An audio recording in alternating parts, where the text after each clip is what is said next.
एक पुरानी डरावनी हवेली थी। ये एक पहाड़ी पर थी। कोई भी इसके पास जाने की हिम्मत नहीं करता था। लोग कहते थे कि ये भूतिया है। खिड़कियां बंद थीं, रंग उखड़ रहा था, बगीचा जंगली पौधों से भरा था। ऐसा लगता था जैसे 100 साल से वहां कोई नहीं रहा। कुछ लोग कहते थे कि उन्होंने रात में खिड़कियों में अजीब रोशनी देखी है। दूसरों ने अंदर से अजीब आवाजें सुनी। कहानी ये थी कि हवेली में एक अमीर परिवार रहता था। एक दिन एक त्रासदी हुई। परिवार की हत्या कर दी गई। कोई नहीं जानता था कि किसने किया। कातिल कभी नहीं पकड़ा गया। कहा जाता है कि परिवार के भूत अभी भी हवेली में भटकते हैं। वे बदला लेना चाहते हैं। हवेली एक लोकल कहानी बन गई थी। बच्चों को चेतावनी दी जाती थी कि वे इसके पास कभी न जाएं। यहां तक कि सबसे बहादुर लोग भी इस जगह से दूर रहते थे। ये डर की जगह थी, ये रहस्य की जगह थी।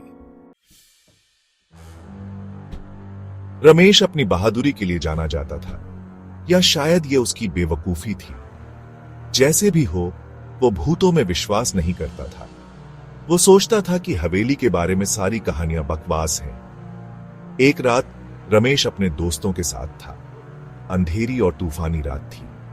हवा चल रही थी, बारिश हो रही थी, बिजली चमक रही थी। भूतों की कहानियां सुनाने के लिए ये एकदम सही रात थी।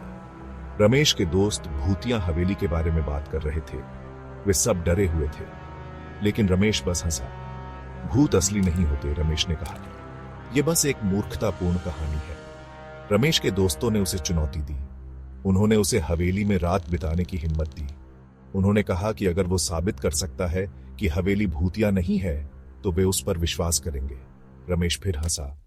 वो डरा नहीं था। उसने चुनौती स्वीकार कर ली। वो पूरी रात हवेली में अकेला बिताएगा। वो साबित करेगा कि डरने की कोई बात नहीं है। रमेश हवेली के लिए निकल पड़ा। उसके दोस्तों ने उसे जाते हुए देखा। वे चिंतित थे, लेकिन रमेश ने पीछे मुड़कर नहीं देखा। हवेली का रास्ता ऊबड़ खाबड़ था। कांटों ने रमेश के कपड़ों को खरोंच दिया। हवा उसका नाम पुकारती हुई लग रही थी, लेकिन रमेश चलता रहा। वो नहीं डरेगा। वो सामने वाले दरवाजे पर पहुंचा। यह भारी और पुराना था। रमेश ने गहरी सांस ली और दरवाजा धक्का देकर खोला। यह कराहते हुए खुल गया। अंदर हवेली अंधेरी और धूल भरी थी। हर कोने से मकड़ी के जाले लटके हुए थे। हवा में सड़न की गंध थी। रमेश अंदर गया और अपने पीछे दरवाजा बंद कर लिया। वो अकेला था। वो हवेली को देखने लगा। वो खाली कमरों से गुजरा। उसने चादरों से ढके पुराने फर्नीचर देखे। उसने दीवारों पर पेंटिंग्स देखी जो उसे देखती हुई प्रतीत हो रही थी। उसने अजीब आवाजें सुनी। फर्श की लकड़ी क्रेक हुई। दरवाजे जोर से बंद हुए। रमेश ने अपनी रीढ़ की हड्डी में ठंडक महसूस की। रमेश एक बड़े कमरे में दाखिल हुआ। यह हवेली का बॉलरूम था। छत से एक झूमर लटका हुआ था, जिससे लंबी परछाइयां पड़ रही थीं। अचानक रमेश ने कुछ देखा। एक आकृति कमरे के दूसरे छोर पर खड़ी थी। यह एक महिला थी। उसने सफेद गाउन पहना हुआ था। उसके बाल लंबे और काले थे। वह रमेश से दूर मुंह करके खड़ी थी। उसका सिर घूमा। वह उसे देख रही थी। उसका चेहरा पीला और खूबसूरत था, लेकिन उसकी आंखें खोखले काले गड्ढे थे। रमेश जम गया। वो हिल नहीं सकता था। वो बोल नहीं सकता था। महिला उसकी ओर सरकी। वो चलती हुई नहीं लग रही थी। वो भूत की तरह तैर रही थी। तुम्हें यहां नहीं होना चाहिए, महिला फुसफुसाई। उसकी आवाज ठंडी और खाली थी। ये उसके चारों ओर से आती हुई लग रही थी। रमेश ने बोलने की कोशिश की, लेकिन कोई शब्द नहीं निकला। वो डर गया था। महिला करीब आ गई। रमेश अब उसका चेहरा साफ देख सकता था।